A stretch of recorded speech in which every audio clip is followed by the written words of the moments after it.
ጸጋንሳይኔ ወሕይወት ረከብነ በኃይለ መስቀሉ ለኢየሱስ ክርስቶስ በኃይለ መስቀሉ ቺያኬ እዝጌዮ ነአኮት ወኒሴ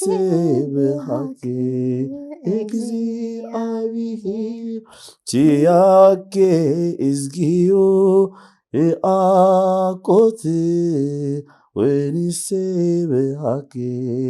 እግዚአብሔር ጸጋንሳይኔ ወሕይወት ረከብነ በኃይለ መስቀሉ ለኢየሱስ ክርስቶስ በኃይለ መስቀሉ ቺያኬ ሰላም ክቡራት ተኸታተልትና ከመይ ጸኒሕኩም ሰላም ጸኒሕኩም ክትኮኑ በዓልቲ ሙሉእ ተስፋዬ እምበኣርከስ ሕጂ እውን ደጊመ ምስ ሓውና ስነ ጥበባዊ ቶማስ የማነ ኣበራ ዕላል ክህልወና እዩ ቶማ ሓውና ከምዚ ትሪእዎ ኣብ ስራሕ ይጸኒሑ ካብ ስራሕ ኢና ምፂና ቶማ ሓወይ ስራሕ ከመይ ጸኒሑ ሰላም ያምናም ነስ እግዚአብሔር ካብ ስራሕ ኢና ምፂናከ ጸገም የለ ሰሩ ነሸግረከ ቀይነሉ ኖ ጸገም የለ ቦነት ከመይ ጸኒሑ በዓልቲ ናጽነት ከመይ ሃዋህው ከመይ ሓሊፉ ሰላም እግዚአብሔር ይመስገን ዓመታ ከምዝዋ ቶማ ሓወይ ከምቲ ዝበልኩ ካብ ቴሌፎን ሓፍትና ፌበን ኣብርሃም ኣብ መንፈሳዊ ክታት ምስተሳተፉ ብምልኦም ብናተይ በተዓቕሚ ከበርክተሎም ደልየ ምክንያቱ ብጣዕሚ እየ ኮሪዐ ብጣዕሚ ከዓ ኣኽሪዖም እሞ በታ ዘላትን ዓቕሚ ንእሽተይ ህያብ ክትብል ሌላትኒ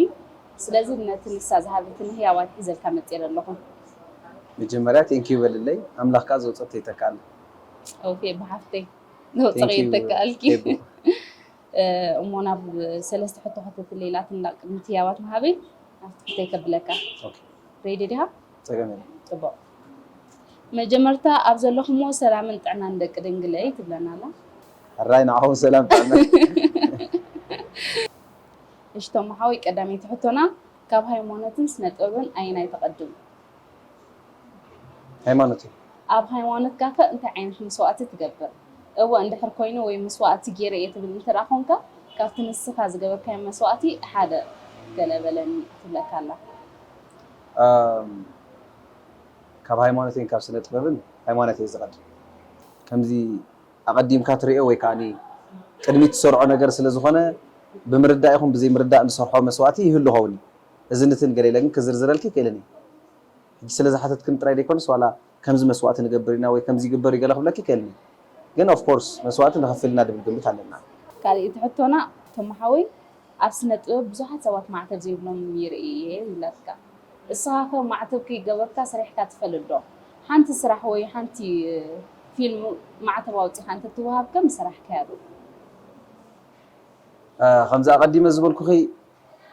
ማዕተብ ምስ ሃይማኖተይ ምትእስሳር ስለ ዘለዎ ምእንቲ ስርሐ ኢላነ ማዕተብ ኣይውፅን ምናልባት ከምኡ ዝድርኽ ነገራት እንተደኣ መፅዩ ሙሉእ ክዳን ገለገለ ክገብር ፍትን ክእል ኸውን ምእንቲ ስራሕ ኢለ ግን ማዕተብ ኣይውፅን እየ ማዕተቢካ ካብ ንእሽተይ ቆልዓ ከለኹ ኩሉ ግዜ ምሳዩ ሜይቢ ሓደ ግዜ ወይ ክብተኽ ከሎ ክሳብ ድገዝእ ገለገለ ኣጋጣሚታት ንስኹማን ኣነ ዘይዝክሮ ክህሉ ስለ ዝኽእል እምበር ኩሉ ግዜ ማዕተቢ ኣብ ክሳድ እየ ወላ ተዝመፀካስ ምሸፈንከ እምበር ኣይመወፀኻያን ፋን ከማን ክብለካ ከለኹስ ከምዚ ሕጂ ንኣብነት ዝተጋነነ ትርጉም ዘለዎ ወይ ከዓ ካልእ ዓይነት ምስሊ ዘለዎ ካራክተር እንተደኣ ዝወሃበኒ ነይሩ ሙሉእ ክዳን ምገበርኩ ብላዕሊ ንኸይትወፅእ ከዓ ብተጠንቀቕኩ ዳ እምበር ማዕተቢ ኣውፅአ ኣነ ይምስራሕ ካብ ክሳደይ ክትወፅእ ኣይደለየን ጽቡቕ ተማሓወይ ሳልሰይቲ ሕቶና ካብ መጽሓፍ ቅዱስ ደስ ትብለካ ቃል ኣላ ዶ ኣነ እዚያ ደስ ትብለኒ ፍትወ ናተ እዩ ኣነ ወናቱ ናትካ ከ ኣብቱም ጾር ዝኸበደኩም ናባይ ንዑ ኣነ ክዓርፈኩም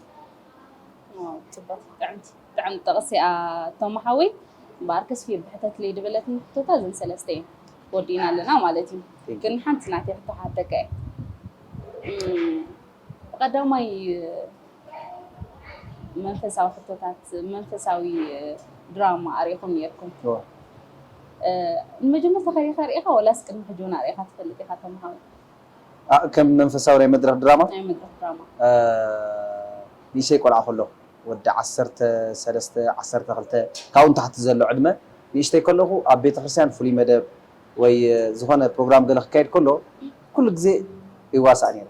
ውዑይ ስለ ዝነበርኩ ገለ ኣይርዳእኒ ሽዑ ህፃን ስለ ዝነበርኩ ኣነ ግን ኣብተን ዝነበራ ዝዝክረን 6 ገለ ዝኸውን ከባቢ ናይ መድረክ ድራማታት ሰሪሐ ነይረ ቀደም ናይ ቤተክርስትያን ማለት እንዳ ቅዱስ ጊዮርጊስ መንበረ ፓትርያርክ ቲራቮሎ ዘሎ ቤተክርስትያን ስለዚ ናይ መጀመርያ ኣይነበረን ኣብዛ ኣዲስ ኣበባ ካብ ትመፅኻ ኣብዛ ኣዲስ ኣበባ እዛ በቐ ቀዳማ ይርኤካ ነይራ ተተራኸብና ኣላ ኣነስኻ ቅድሚ ኣብ ካልእ ቤተክርስትያን ተሰሪሓ ነይራ ብድሕሪኡ ኣብ ሳሊተ ምህረት ዝተደገመትላ ከዓኒ ንሰን ማለት እዩ ፅቡቅ ብጣዕሚ ደስ ይብል ንወልኣን ደስ ይብል ንቀኒአ ከማን ቅዱስ ቀኒ ደስ ዘብል እዩ ነይርካ ፅቡቅ ተመሓዊ እቶና ኣብዚ ክንወዲ ኢና ናብቲ ህያዋትና ከብለካ ተዳሊኻ ዲኻ ነቲ ህያው ክትሪኦ ተዳለው ምራና እንታይ ክዳለ ማለት ክትሪኦ ባህጊ ትህንጤኻ ምሽዶ እጂ ሓደ ህያው ከበካ ከሎ ሓደ ሰብሲ ኣሎ ተወኺኻ በቃ ውሽጥካስ ክትሪኦ ማለት እዩ ተወኺካ ተዳልየ ኣለኹ ታውቂ ኣለኹ ፅቡቅ ተመሓዊ ጸጋንሳይኔ ወህይወት ረከብኔ በኃይለ መስቀሉ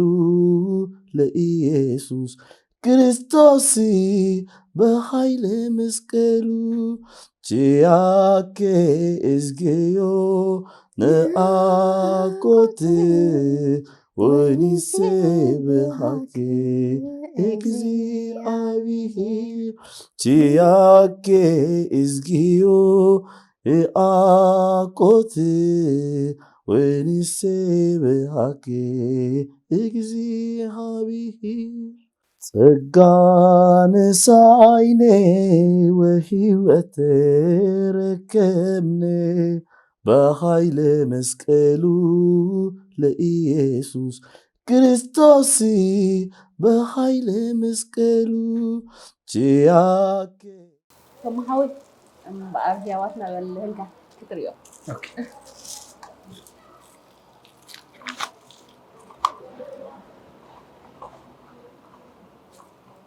أنزل أنا كخفيف مثلاً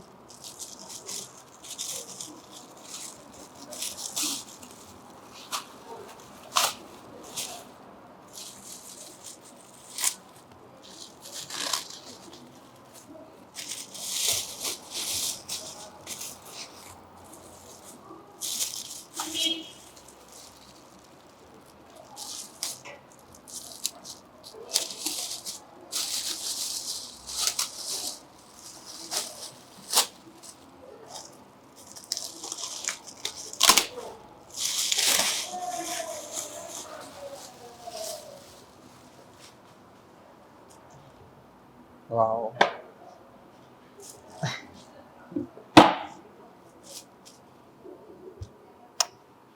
ቴንኪዩ ሉላ ሓፍተይ ፌቡኻ ቴንኪዩ ብጣዕሚ ናይ ኣዴና ቅድስት ድንግል ማርያም ምስ ቅዱስ ገብርኤልን ምስ ቅዱስ ሚካኤልን ንፍቁር ወዳ የሱስ ክርስቶስ ሓቂፋቶ ከላ ስእሊ እያ መፅያትኒ ቴንኪዩ ብጣዕሚ ዘመስግነኪ ሉላ ሓፍተይ ቴንኪዩ ሶ ማች ተመሓዊ እዛ ናይ ድንግል ማርያም ክነምፃልካ ዝገበረና ሓደ መዓልቲ ኣብ ኣለላ ኣብ ደረቀኛ ሕቶታት ዘቕረብካየሲ ናይ ድንግል ማርያም ስእሊ እንተደኣ ስዒ መሲ ኣዝየ ዝሕጎስ ወይ ሩፍታ ኢደ ስማዓኒ ኢልካ ተዛሪብካ ነርካ ሕጂ ንዓ ስሊ ድራና ኢና ናይ ድንግል ማርያም ኣምፂናልካ ብዓብዩ ኩላትና ሓላዊት ናይ ድንግል ማርያም ክንፈልጦ ቴንኪዩ ብጣዕሚ እየ ዘመስግን ቴንኪዩ ሶ ማች ቋዕደ ስለለካ ቶምየ እምበኣር ከዚኣ እውን ካልኦት ህያብና ሉልወርቂ ኢንተርቴንመንት ኣነ እውን እዚኣ ኸበር ትከልከላ ትካላ ማለት እዩ